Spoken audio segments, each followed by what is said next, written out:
Hey everyone, welcome. We're so glad that you can join us this morning no matter where you're at. I hope you're having a dry day. I know it's been crazy here with weather, but we're so glad that you're joining us online. My name's Danny, if we haven't met before.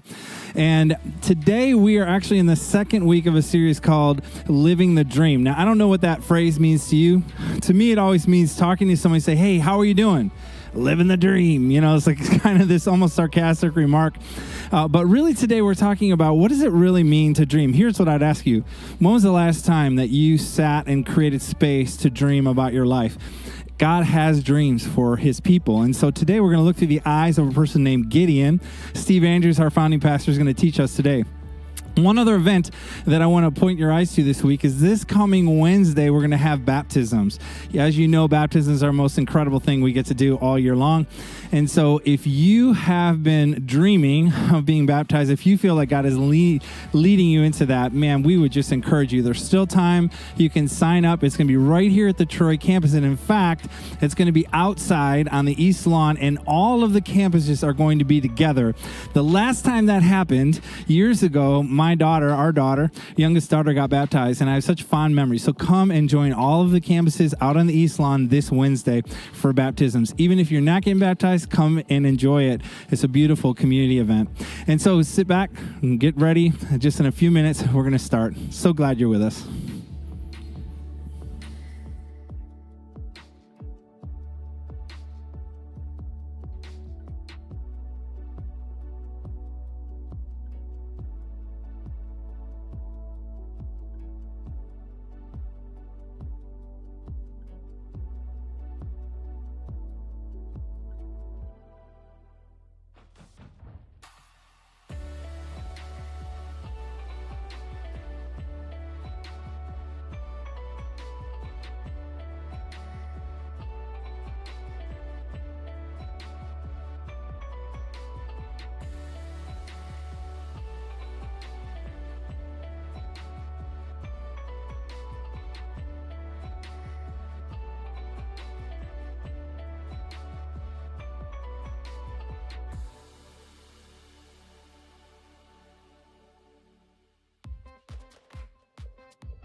Morning, Kensington. At this time, if you feel willing and able, please stand on your feet and let's release the sound of joy in this place. Release the sound of joy. Yeah.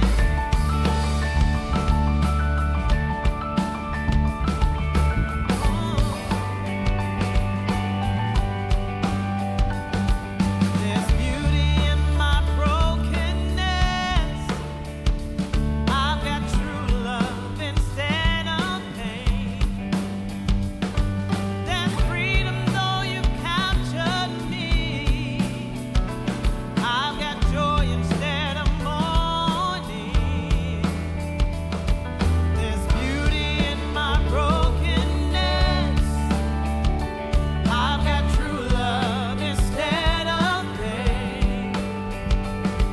There's freedom though you captured me. I've got joy instead of mourning. You give me joy down deep in my soul, down deep in my soul, down deep in my soul. Yes, you give me joy down deep in my soul, down deep in my soul, down deep in my soul. There's beauty in my brokenness. I've got true love instead of pain. There's freedom though you captured me. I've got joy instead of mourning. You give me joy down deep in my soul, down deep in my soul, down deep in my soul. You give me joy down deep in my soul, down deep in my soul,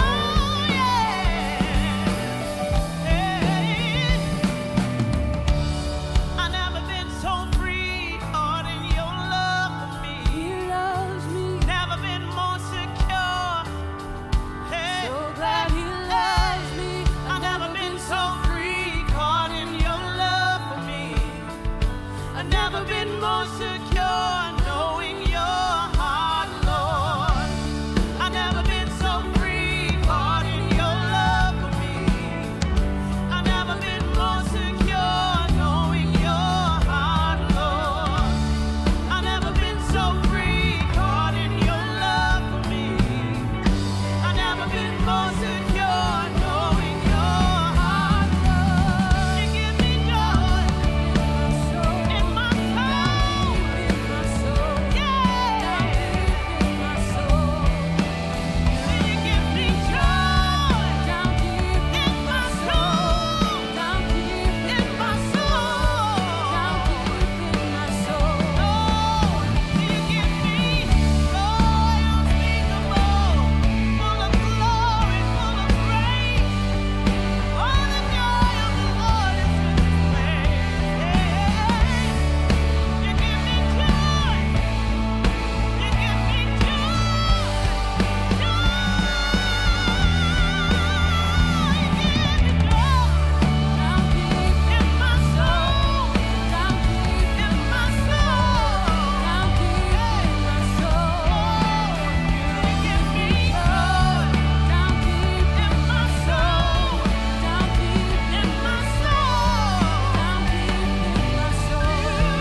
Hey everyone, and welcome to Kensington Church. We're so glad that you're here with us today, whether you're streaming online or whether you're at one of our 6 campuses in the state. If we haven't met, my name is Andrew Kim, and I am the teaching and small groups pastor at our Troy campus. And I've been at Kensington for almost 4 years.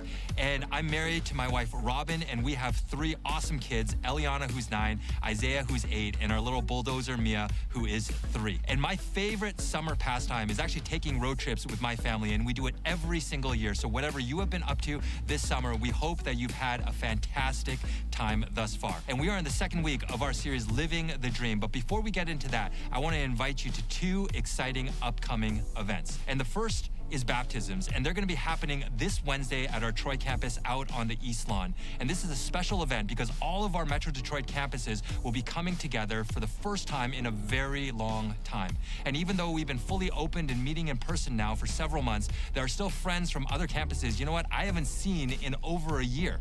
And so this outdoor gathering is going to be amazing. And because we're going to be witnessing and celebrating baptisms, connecting with old friends, singing together. And did I mention there's going to be food? And Traverse City isn't going to be making the trip down, but they're going to be holding their baptisms at the beach, which is a great thing to do in northern Michigan.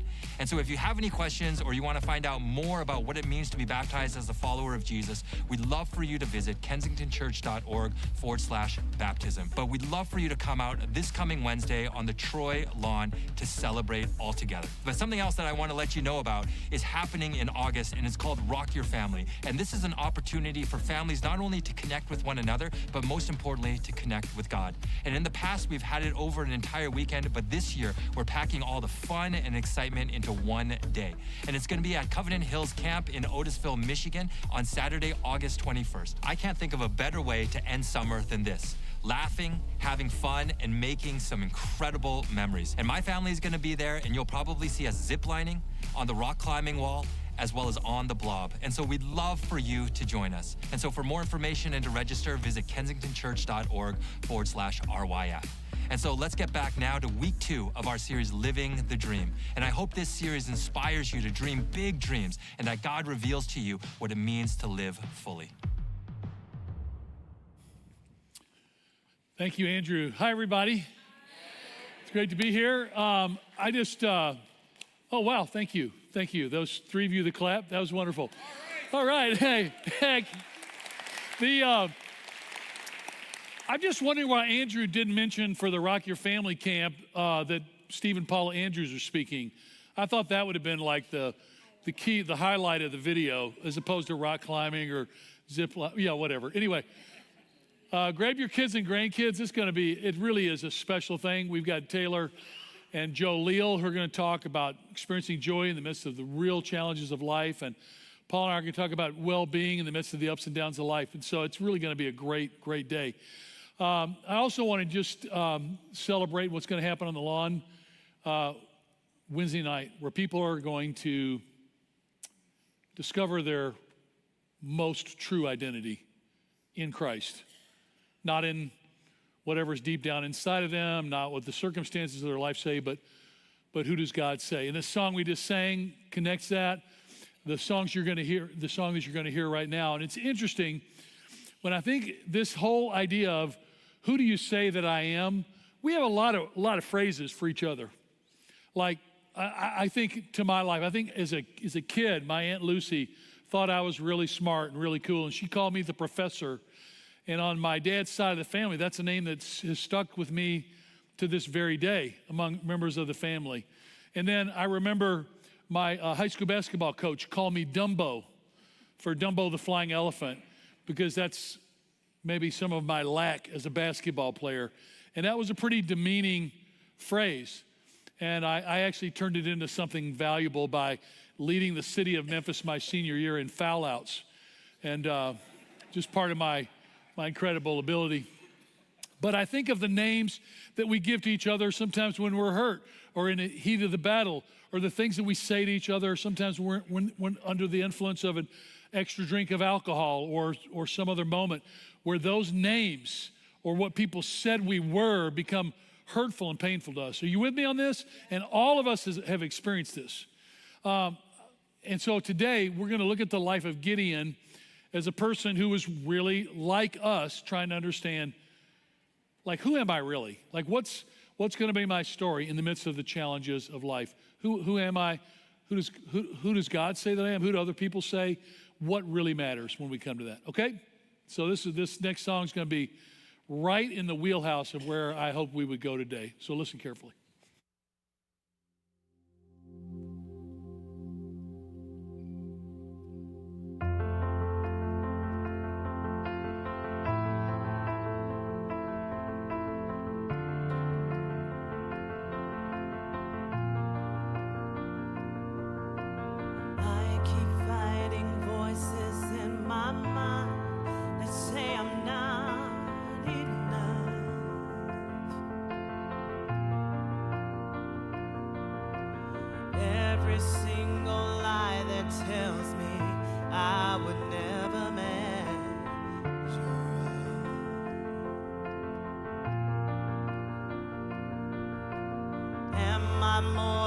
just the sum of every high and every low.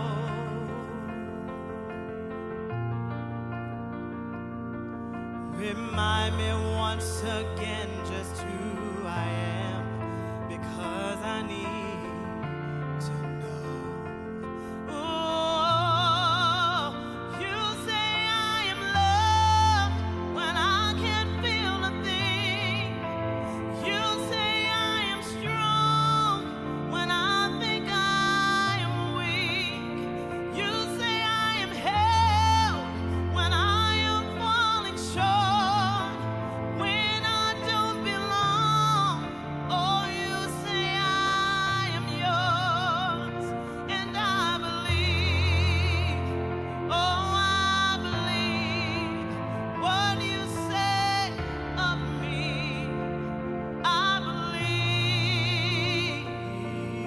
the only thing that matters now is everything you think of me.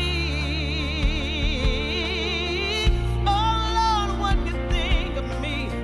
In you I find my worth, in you I find my identity. Oh, you say I am loved when I can't feel a thing.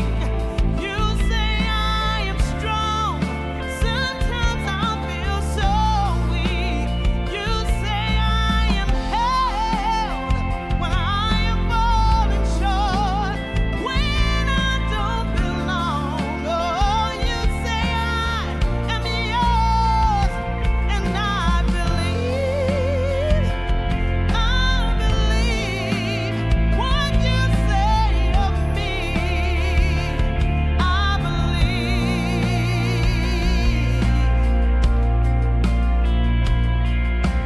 Taking all I have and now I'm laying it at your feet.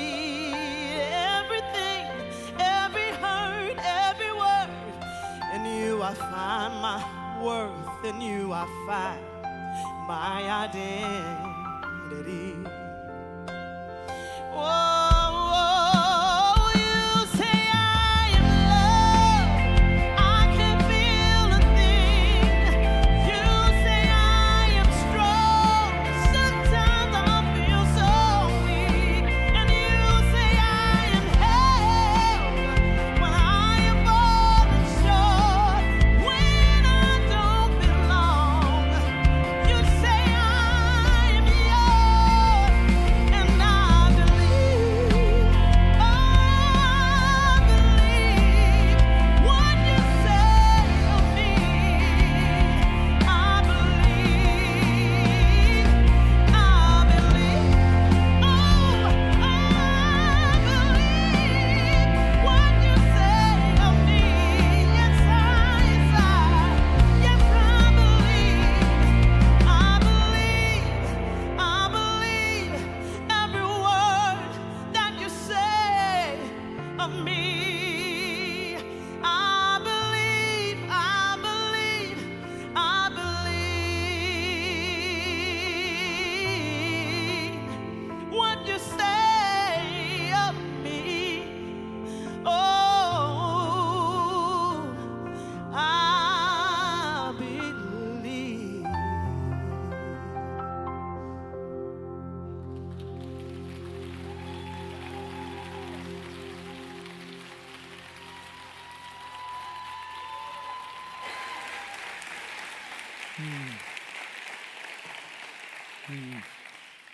I am not kidding when I say we could all just get up and go out and have a coffee in the lobby after that. That was worth the whole week for me to hear Lachelle sing that. That was just stunning.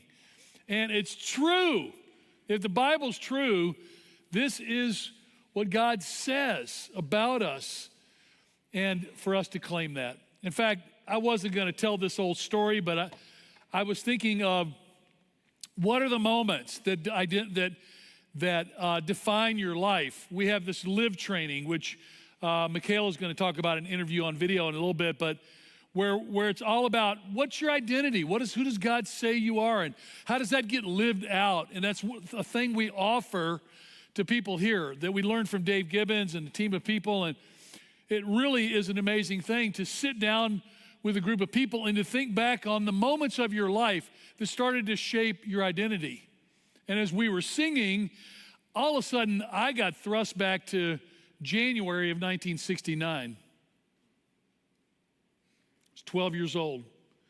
My dad had promised me that we were going to go on a medical/hunting trip to the northern frontier district of Kenya. Back in 1969, you had to have a governmental petition signed in order to travel there. It was 24 hours of the hardest driving you could imagine to get there. And it was dangerous. And my dad had promised me that he was going to take me on this trip. The problem was it was all adult men that were going on the trip. It was about 10 adult men. And when Dad said, I'm going to take Steve, they were angry. They didn't want me to come. So about 3 weeks before the trip, they came to our house to have the planning meeting. And I was standing there. I'm totally geeked out about this adventure. If you're a kid, imagine that you're getting ready to go somewhere.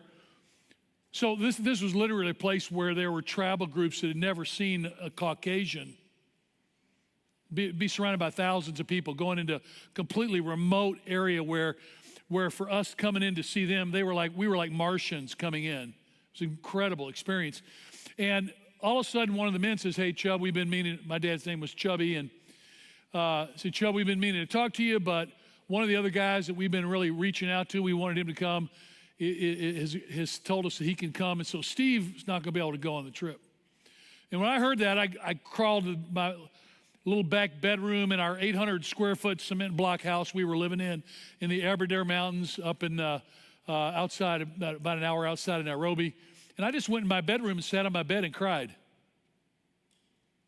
Like, yeah, of course they're going to pick a man over you to go. These guys don't want you to come, whatever. And I'm sitting there, I'm literally brokenhearted, feeling like a worthless little punk. And I wasn't worthless, but I was kind of a punk. But I'm back there. That was supposed to be funny in this story. As a Isle of Refuge. It didn't work for any of you. So all of a sudden I hear voices going up. And I see voices raised, and I hear people speaking angrily. And finally I hear my dad's. I'm literally in the back room, but I can hear everything clearly. He goes, listen, I told my son Steve that he's going on this trip. And he's going on this trip. And you can go tell this other guy that the trip is filled and that he's not going to be able to go. And if you're not willing to do it, I'll be happy to go up and just let him know that the trip is filled because my son is coming with me. And I remember that moment as clear as it's clearer than the moment I'm standing in front of you right now. Because I was sitting on my bed and my chest literally went, my posture changed. In one phrase, I went from the attitude of being a victim to like, bring on the world, man. My dad wants me on this trip. So we go on the trip, and I could tell you, I could take hours just describing this trip. It was crazy. I remember being surrounded by 200 Turkana tribespeople who had never seen a Caucasian boy, and I was standing there, and they literally rubbed my arm. They all came up and took like an hour just to rub my arms and my face and touch my skin because they had never seen anybody like me. Little did they know that they were meeting one of the standards of perfection. But that was just one of the many things that happened. But on this trip, from the moment we got in the Land Rover, that we're 3 Land Rovers. Man, it was rough riding. We didn't have Toyota Land Cruisers, which I wish we'd had. But we got on this trip, and these guys wouldn't even look me in the eye. They were so mad I was on the trip. Didn't laugh if I said something, didn't acknowledge me, say anything. They treated me like garbage. And on about the 6th night, I'd had it. I was really discouraged. And we were sleeping on the ground around a campfire, and a couple of guys had tents. Dad and I were just sleeping on the hard ground with a tarp underneath our sleeping bags, hearing lions roar all night long around us. It's pretty awesome. And right before we went to bed, we both got up to go outside the light, go about 30, 40 yards from the campfire to relieve ourselves before getting in our sleeping bags for the night. Because I didn't want to go out at 3 in the morning by myself in the dark, because it was dangerous. And so my dad and I are standing next to each other, and I start to cry. I'm like, Dad, these guys are being so mean to me. I'm just 12 years old, so they don't want me here. They won't even talk to me. And we're standing there, and he didn't say anything, and all of a sudden, he did the thing I least expected to do. He elbowed me, not in a hard way, but just in a funny way, and he kind of knocked me off balance, which that wasn't the right moment for that. And in the dark, I can't see his face. I can see his face because I know his face, but it was dark. It was completely dark. We were out in a very dark night, but I can imagine his face. But he turns to me and he goes, "Are you kidding me?" He says, "You and I are having the time of our life." He says, "Who cares what these guys think?" Those 2 incidents totally changed my whole life. Because I'm like I could give the worst sermon today, and you go and go, you stink. You should go. Do anything but speak. What's so cool? It wouldn't matter, because my dad thought I was awesome, and he was willing to stand up against 8 pretty high-powered men to say, "Hey, you can shove it, because my son's coming with us, and we're going to have the time of our life." And you know what? We did. We had the time of our life. I had to forgive those other guys over the years, just thinking, that was maybe part of that. But this is what I want you to know. God wants you to know that when you're standing with him, that he's going to playfully give you just a little elbow and say, "Are you kidding me? You and I are together. We're having the time of our life." It could be the worst circumstances of the world. There's a true story, because I saw a video of this guy, this Chinese pastor who was imprisoned during the Cultural Revolution. He was in prison for 50 years.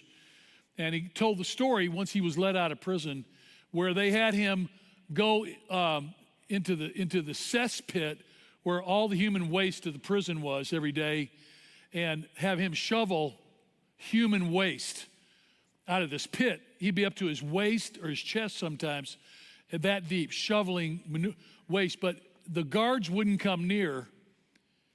And it was the only place for 50 years that in the cesspit, he could sing to the top of his lungs praises to Jesus, and nobody would bother him.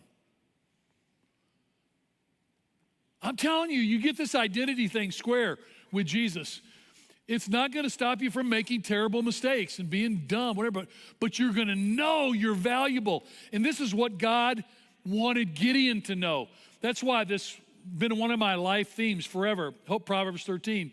It says, "Hope deferred makes the heart sick, but a dream fulfilled is the tree of life." In other words, when you want to know that your life matters, man, it's pretty exciting.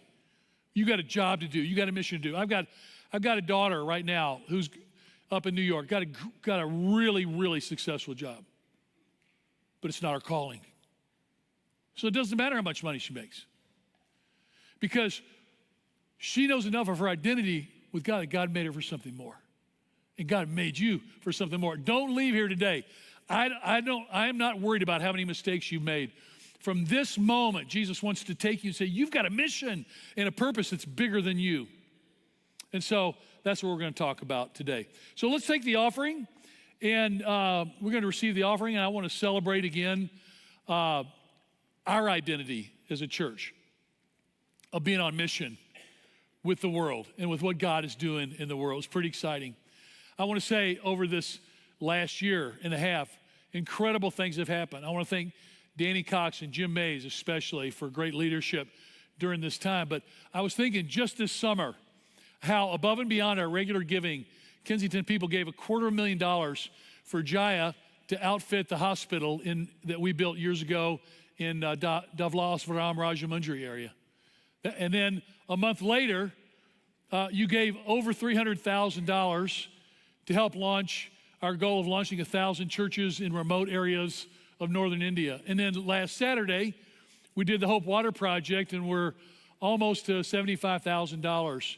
And that's just the last 2 months. It's pretty awesome.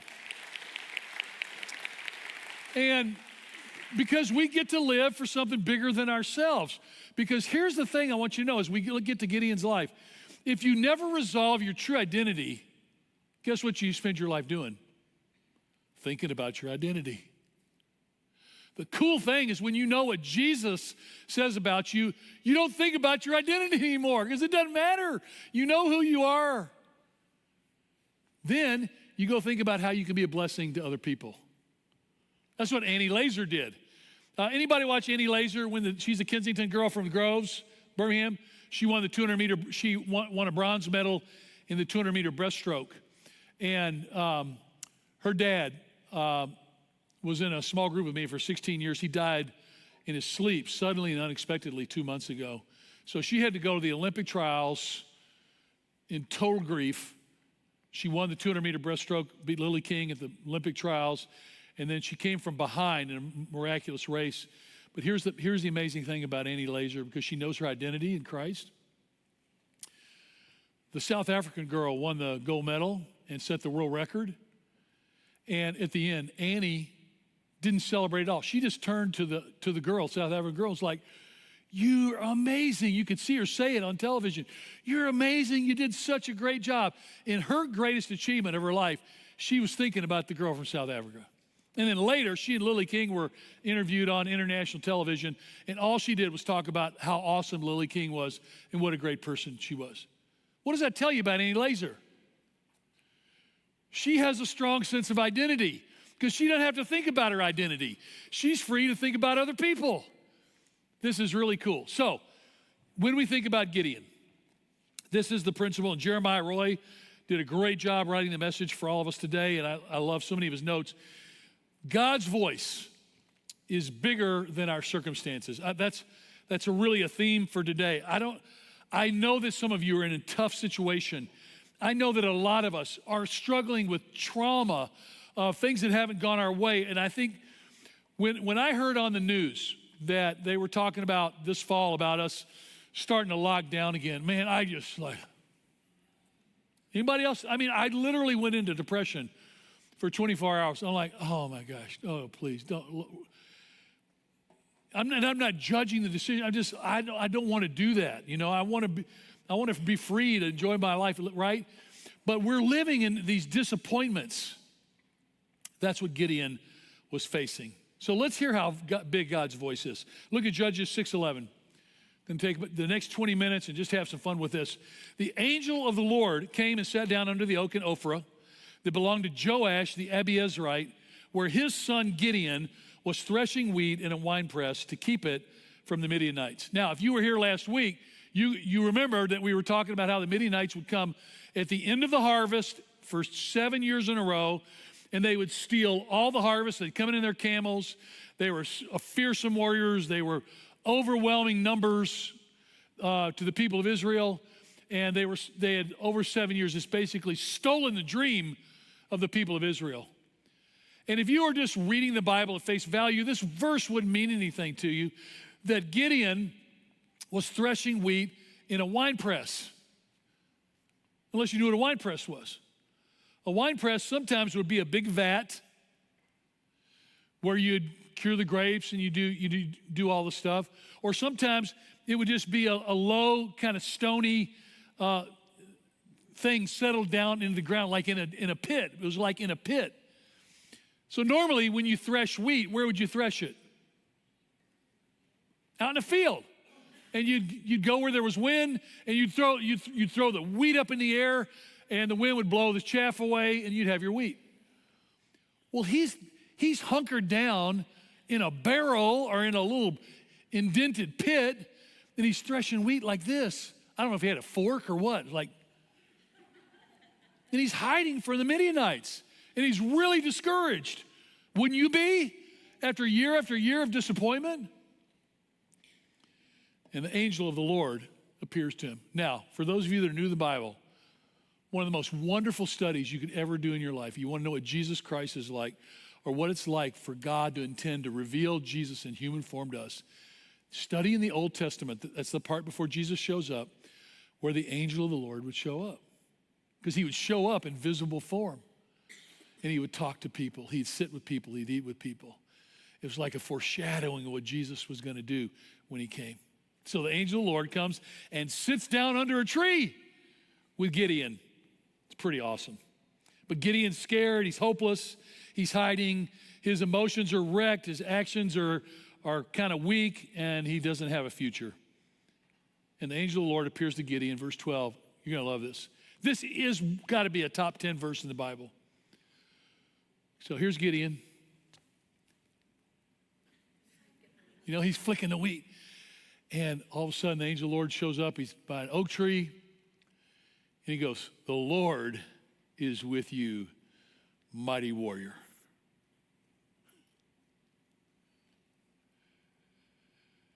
Now, part of me just wants to burst out laughing. That is not who he is right now. And I often wondered, sometimes I see humor where maybe it shouldn't be. But like, is God making fun of him? Is the angel of the Lord making fun of him? Instead of saying, "Hey, cowardly lion, the Lord's with you, you big scaredy cat." That's what you would think God would say, but he doesn't. He says, "The Lord is with you, mighty warrior." I looked up that word in the Hebrew again, just very cool. The word for mighty is gibor, and it means champion or brave or valiant.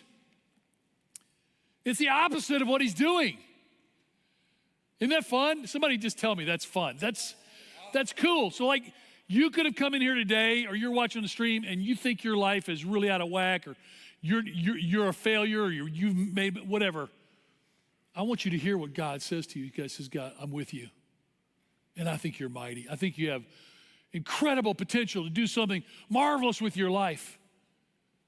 One of the things that all of us, the joy of teaching other people, is to be with people going, "You're strategically placed where I'll never go where you go.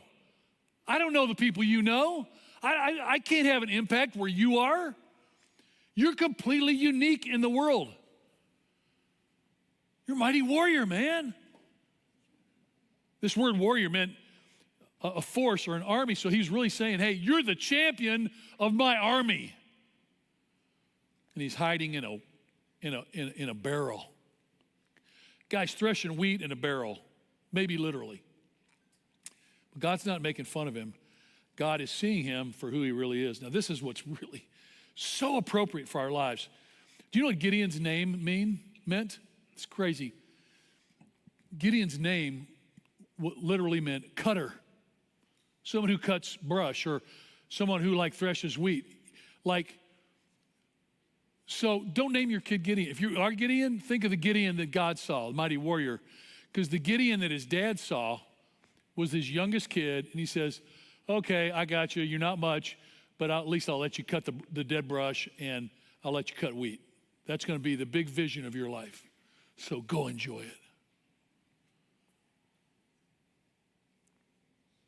In this culture, still, a person's name carries way more identity than people think.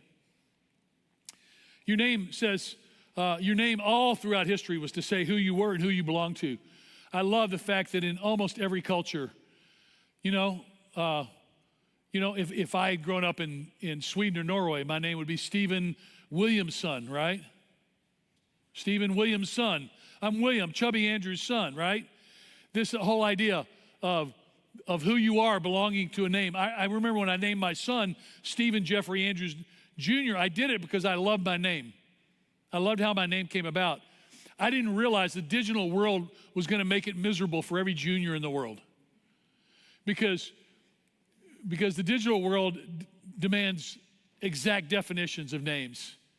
So we would go to the doctor and, "Hey, Jeff Andrews, I'm sorry, we don't have a Jeff Andrews. We only have a Stephen Jeffrey Andrews Jr." In other words, it just became a pain. So he doesn't appreciate, maybe when I'm dead, he'll appreciate it. That's, again, not funny? Okay, great, fine. But my mother loved my name. I was named in two ways. I didn't tell this in the last service. My name was originally going to be Stevens Jeffries, which was the name of one of my great-great-great-great-grandfathers, who we knew a little bit about. She thought, wouldn't it be cool? Stevens Jeffries Andrews. But then she thought, it's going to be a tongue twister. People are always going to be Steve, you know. So she named me Stephen Jeffrey. She shortened it. But she loved the name Stephen, and I was the last of 5 kids. And my name means crown. Wreath, like the wreath that you would get a gold medal for. My mom was like saying, I'm going to call you Stephen because you're my gold medal. That's pretty cool. Isn't that cool? That's what names mean. That's how we need to see each other. You know, when I look at you, you know what I think? I think Stephen, Stephanos. I think you're a reward to me. You're a wreath and a gold medal to me. You are, dude. This is beautiful. And it also, by extension, means reward or honor. Mom always didn't think she was going to have one more kid. And she and Dad, when they found out they were pregnant with me, they actually groaned for a moment. But then they realized how lucky they were. And so I'm their reward, and they're an honor to them. But I thought all my life I've had all kinds of names. I've got names now from people that I've hurt, people that I've failed, right? They struggle. And so I got to think about those names. I think about over my life, some people can forget their mistakes. Is anybody like me? I remember every mistake. I feel like I remember every mistake I ever made. And now that I'm old and I can't sleep through the night, I remember them all at 3 a.m. So for those of you who are young, that's something to look forward to. But God is saying to me, Steve, no, you're not your mistakes. You're my reward. You're my son. You're my beloved son, my beloved daughter. Because I think the basic words that a lot of us got were you're stupid, you're ugly, you're worthless, you're never going to amount to anything. When we were going to start Kensington 30 plus years ago, everybody I talked to just about said, no, that's not going to work. It's a stupid idea. Stupid. I heard that word all the time. Maybe it was. It didn't matter. The point was God had a different name for me and for you. And it's so interesting. In Psalm 139, David writes these words. He says, I praise you, O Lord, because I'm fearfully and wonderfully made. And your works are wonderful. I know that full well. I remember somebody retranslated this verse years ago in modern English and said, I praise you because I'm fearfully and wonderfully made, and I know that you don't make no junk.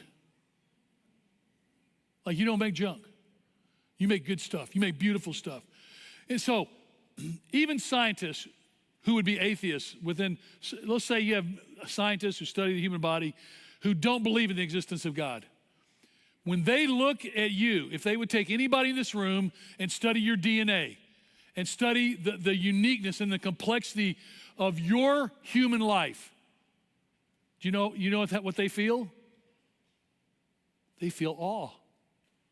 They feel awe. They're like, oh my gosh.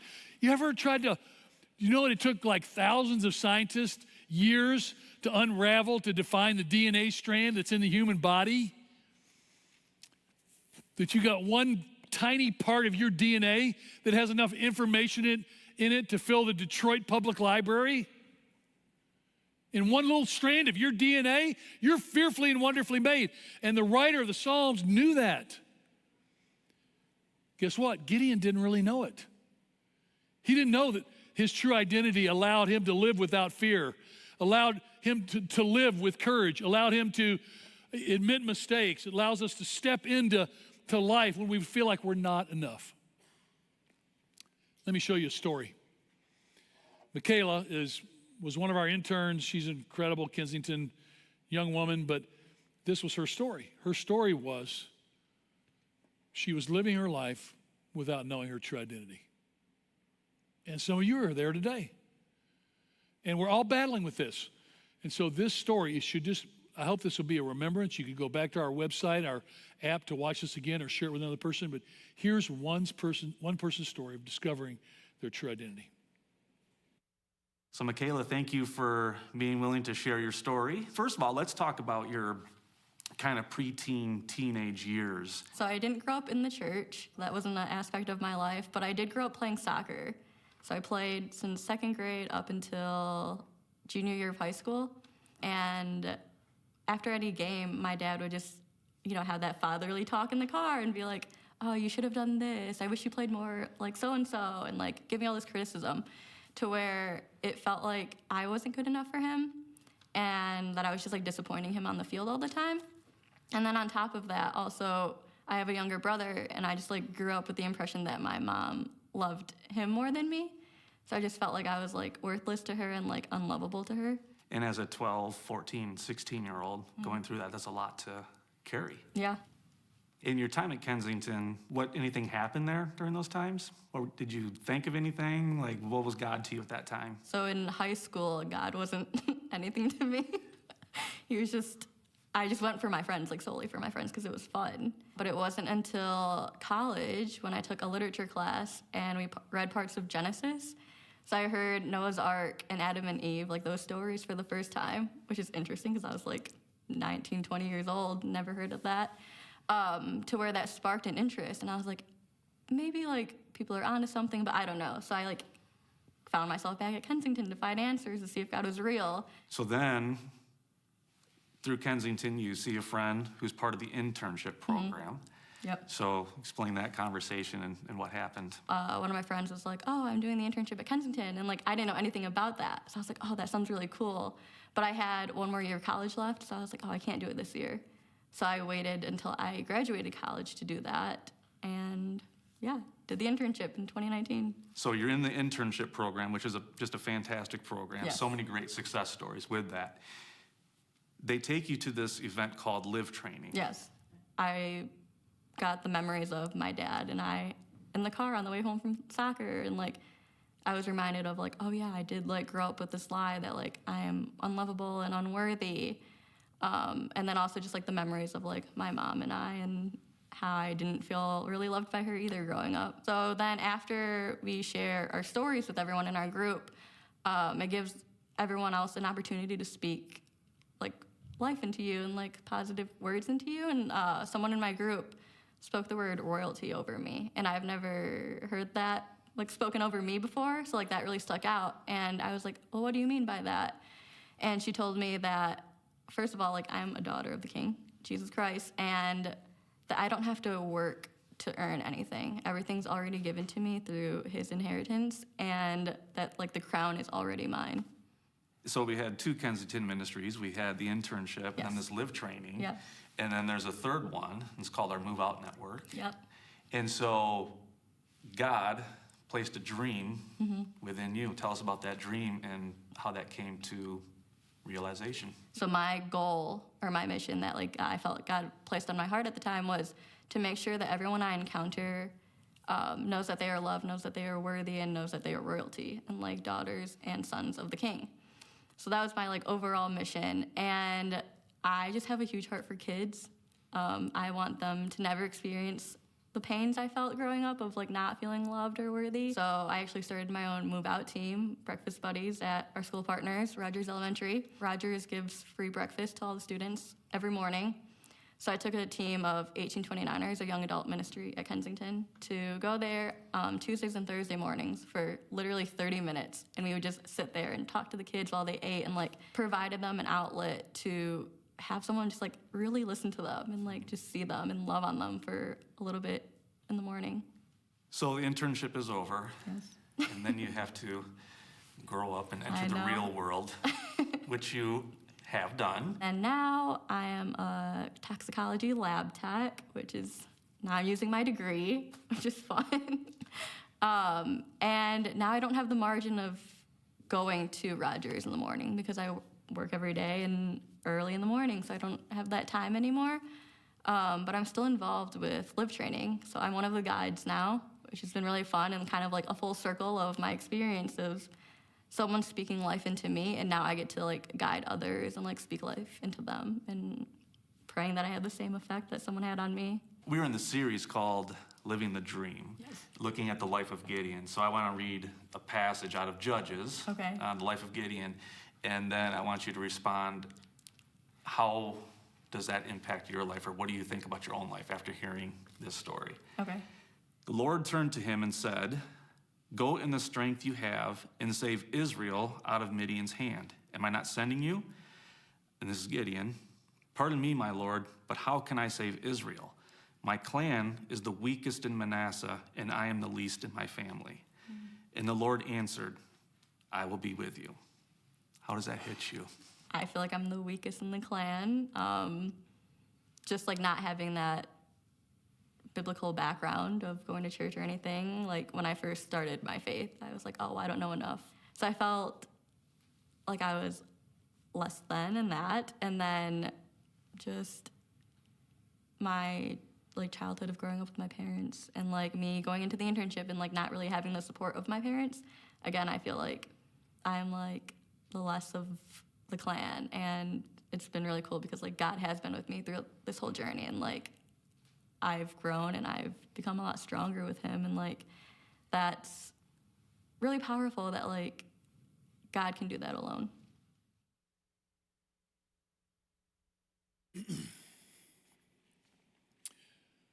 Michaela's story is everybody's story, because even the most confident, self-assured person in this room has had moments where they didn't feel like they were enough, or where we were given a task that maybe we weren't up to accomplish. That's how I felt when we were starting this church. I remember saying to God, surely there's somebody better than me. I was just on my, got back from taking care of my mom for 8 days in Memphis a few weeks ago, and I got back to my house. And it's funny, my neighbor Key Young, who's one of my really sweet friends, he came over and wanted to talk and just hang out on my front porch, which my front porch is about from here to the edge of the stage, and it's got 2 chairs. But it's in the shade at the end of the day. And all of a sudden, his son came up, and then another neighbor boy came up, and were hanging, and they were throwing the ball for my dog, George, and who loves to chase tennis ball. And all of a sudden, I realized I'd been home for 5 minutes, and already I had friends from the neighborhood, from India, the Philippines, and Korea, sitting on my porch with me, talking. And I hadn't even been able to empty the car out. And I remember thinking that the Lord was saying to me what he's always said to me: I got a great plan for your life. And part of my great plan for you is for you to sit on the porch for the next hour and a half and just hang out with the neighbors. They're great people. They're incredible. Enjoy them. Get to know them. Build the relationships. This is my plan for you, oh mighty front porch sitter. Like, I'm good at that. There are few people in the world that are as good at sitting as I am. But when God allows us and calls us to do it, notice what Mike was reading. Because Gideon is really struggling with this. He's like, Lord, if you're really with us, why has all this bad stuff happened to us? Where are all the wonders that our ancestors told us about when they said, did not the Lord bring us out of Egypt? But now the Lord has abandoned us and given us in the hand of the Midian. Every one of us in this room has said, man, God, you let me down. When loved ones die, I have endless times been at funerals or funeral homes and talked to people, and they're like, God, let us down. Like, we all feel that. But then God's voice comes to give us a new purpose. Our God-given purpose starts with a God-given identity, and his voice gives us new purpose. And so here's what his voice says. It's what Mike just read to Michaela. Let me read it one more time so you'll remember it. The Lord said, go in the strength you have. I love that. So how much strength do you have? Oh, great thresher of wheat in the winepress. So it's good. Somebody out there and I, we're on the same wavelength. Well, thank you. And he says, am I not sending you? Every one of us. And I think about the live training, God's calling some of you to do this live training that Michaela just talked about. And some of God's telling you to join a move-out team. And you're like, Lord, I don't think I'm the right person. The Lord goes, am I not sending you? Come on. We're going to have the time of our life. Let's do it. Let's step out and take a risk. You've got something that's been mulling in your head of someone that you want, something that you want to do to make a difference in the world. The Lord goes on to say, Gideon's great, and I understand this. Pardon me, Lord, but how can I save Israel? My clan is the weakest in Manasseh, and I am the least in my family. That makes me laugh because right before Kensington started, I remember Paul and I were having dinner out. We had a very rare date for us. And I said, I got to tell you, honey, I think this is a big joke from God because surely there's somebody better than me to do this. Because I had people like Dave, I had so many people, Dave, Mark, so many other people were so much more talented. I'm like, why am I the person that's called to be the point person? I didn't feel good. But the Lord answered Gideon, and he answered me. He answered you, and this is what he says. The Lord answered, I'll be with you, and you will strike down all the Midianites, leaving none alive. Now, some of you, we live in the warlike culture of that day. The Midianites were bent on destroying the people of Israel from the face of the earth.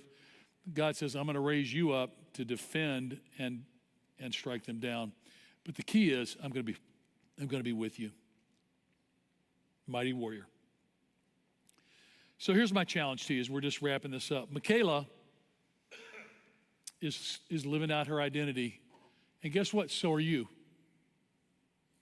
Some of you in this room or some of you listening are struggling with an addiction of many kinds. Did you ever stop to think that what you're doing is you're living out your identity, which is a false identity? Because your true identity says you don't need to.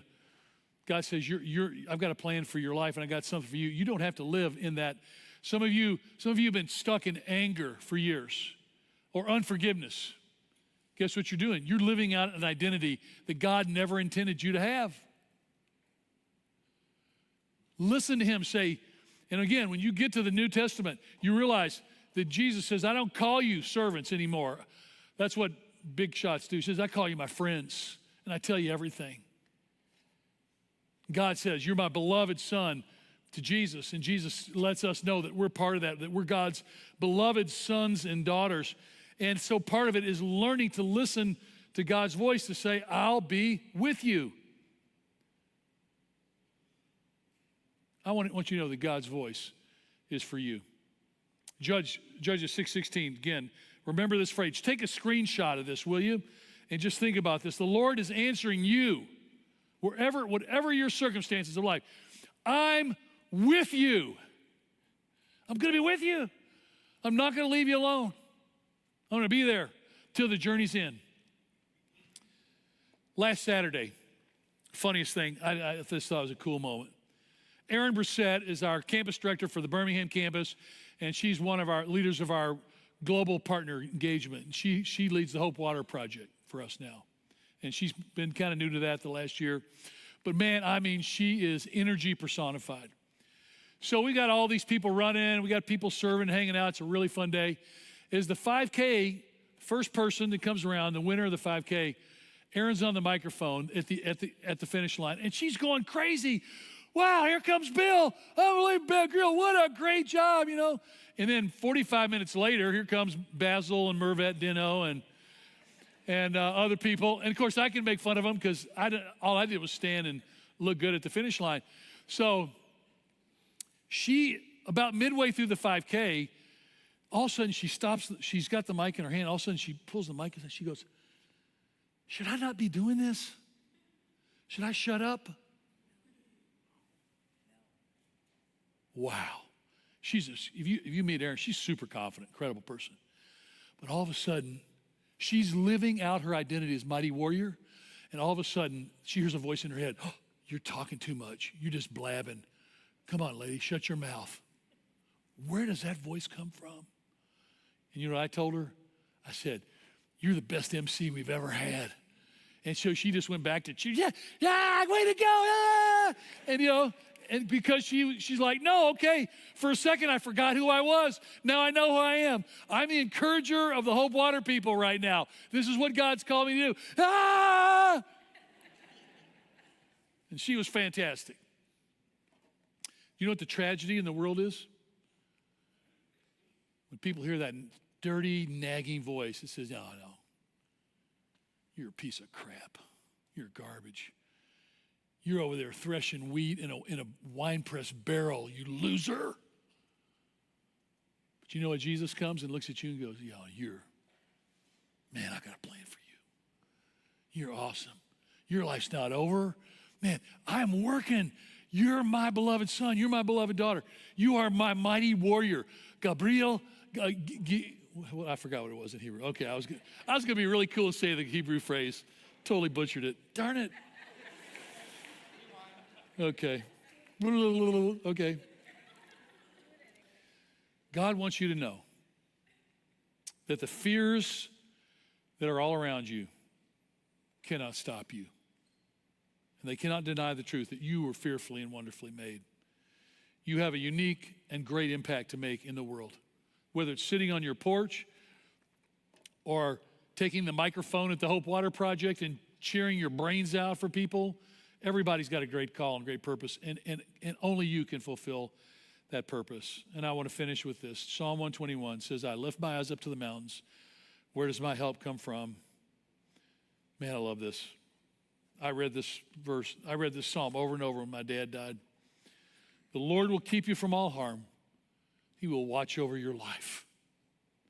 Do you hear that? He'll watch over your life. You're not alone. He's with you. The Lord is with you. The Lord will watch over your coming and going, both now and forevermore. What does coming and going include? Everything. He's like, I'm with you in every step of the way, every step of the journey. I'm with you, and I am not going to give up on you. In Jesus' final message to his disciples, he told them to go in the world to bring the good news, right? News of forgiveness, news of his resurrection, news of a new kingdom where people are going to live differently, where people are going to love their enemies and help those who hated them. He told it to take this message to the whole world. And his promise was that in Matthew 28 and in Acts 1, he says, and I'm going to be with you to the very end, to the end of the world, to the end of the age, to the end of eternity. I'm going to be with you every step of the way. I'm going to be with you. So when you go out of here today, who's with you? The Lord is with you. Mighty warrior. All of this was brought back yesterday. 11 o'clock, bonus story. We had 3 of our grandkids all day yesterday, and because it's part of my identity, part of my purpose, right? Living that out, and it's hard work. I don't have them completely trained yet. That's a joke of the century. I actually told my wife, Paula, she's gaga to our grandkids. I just, honey, you've got to live to be 100, promise me. Because they love her and she creates magic. But we're hanging out. And Marguerite is 8, CK 6. Marguerite has got the fast twitch muscle and she's doing cartwheels all over the yard. And she's trying to get CK to do a somersault. But he does a somersault. He's like, oh, it hurts my back. And he starts crying. And all of a sudden, I'm not kidding you, all of a sudden I'm back 60 years with my sister cartwheeling all over the yard. And I'm doing somersaults and I'm going, it hurts my back. I'm like, CK, you are me. I'm so sorry. And I pulled him up in my lap and I said, buddy, I said, you know what? I said, I remember my sister who I love, just like you love Marguerite. And I remember her cartwheeling and doing front walkovers and all this stuff. And I said, I never, ever graduated from a somersault. Literally. And I'm still terrible. I mean, but I want you to know, if somebody give me $25,000 for a well for Hope Water, I'll do a somersault on this hard floor right now. But I'm not doing it for less than $25,000, okay? Because it hurts my back. I'll break the guys in the back. No, don't do it. You'll break the microphone. But I was just holding CK, and I didn't say a lot to him at that moment. But he's one of my buddies, and I just held him and kissed him, and I don't know what his story's going to be, but it's not going to be athletics. And but you want to know something? To me, he's worth more than the universe. He's awesome. He's such a cool guy. But man, I thought the world's going to sling junk at him. Oh, you can't even catch a ball. What is your value? Oh, you talk fun. Whatever it is, I'm telling you, Jesus Christ came to inaugurate a new world where if we were seeing people through his eyes, we'd see every person as completely marvelous, unique, and that to bring that out of each other is what the church is called to be. And someday, CK is going to remember that his Gimpy thought he was amazing, right? That memory will come back.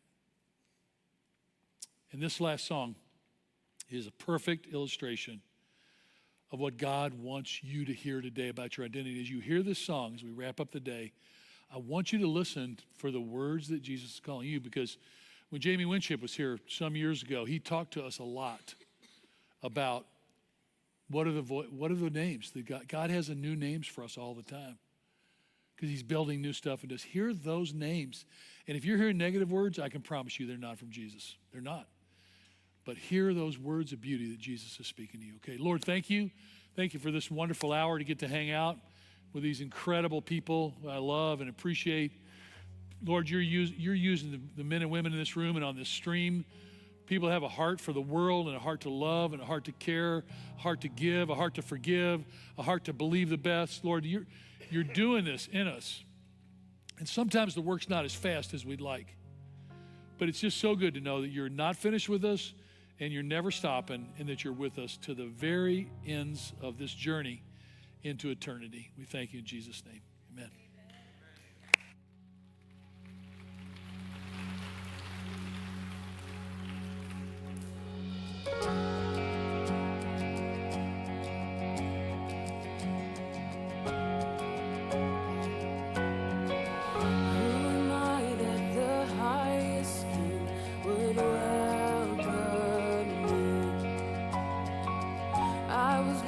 But he brought me in, know his love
Thank you.